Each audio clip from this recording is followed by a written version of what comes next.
we've been talking about from a macro standpoint that this wide receiver class isn't so great, not looking good. There is some values to mine throughout the draft, but overall, not looking good. And I think I found something to really prove it to you guys, for you guys to look at, even though we got a good feel from looking at the prospects. And it's on Twitter here. My buddy Miguel Chapton, check him out. Make sure you follow him. But he posts some really good stuff on this class. I really want you to look at it real quick with me, and you can go check him out on Twitter as well as an endorsement, because he does put out some good work. He's always a good guy on Twitter. But look at this, where they're ranking here in dominator rating.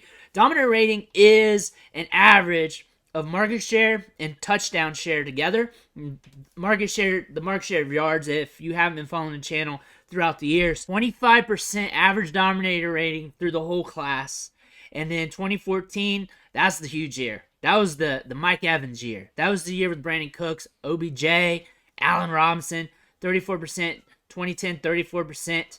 He's got it. The 2023 class has been the lowest average dominator rating in the last 14 years. So that means productivity-wise, these wide receivers haven't been holding up. You could make a case, Jack Smith and Jigba out a year, Keishon Butte with an injury.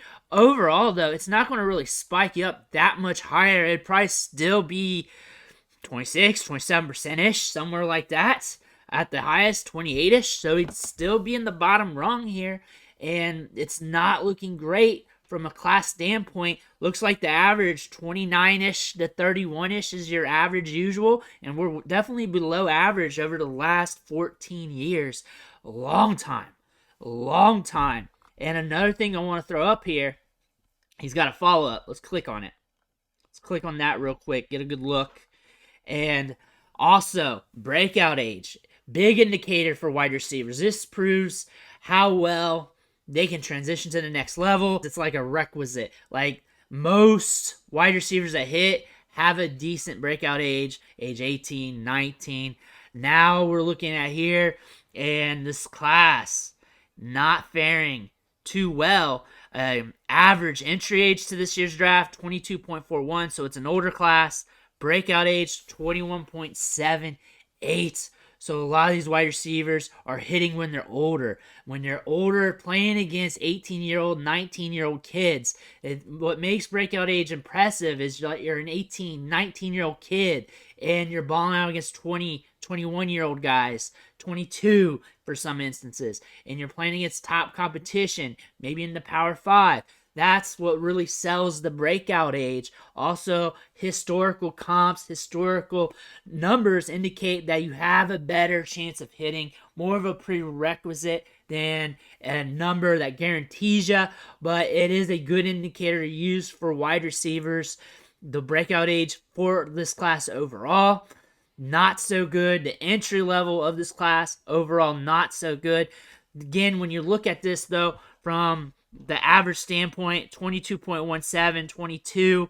So it's not too bad for the entry age, because you always get those old guys really bring up the rung of the group here. And then with the average of 20.99 versus 21.78. But still, when comparison to 2014, 2017, 2013, 15, and these other good classes, we're definitely not there. What this really tells me when we're looking at this wide receiver class from a market perspective, from a macro viewpoint, of course, it's what we've been thinking. We've been talking about this on the channel all off season long. I think there's still going to be some values to mine. I think if you have a guy at wide receiver, you might want to do your best to get that guy, whoever you scouted, whoever you're interested in. Also, you probably shouldn't have too many guys. It should be limited to just a handful, a couple. Some wide receiver classes, you can just really hammer it and just draft all the wide receivers and you're going to hit on a few.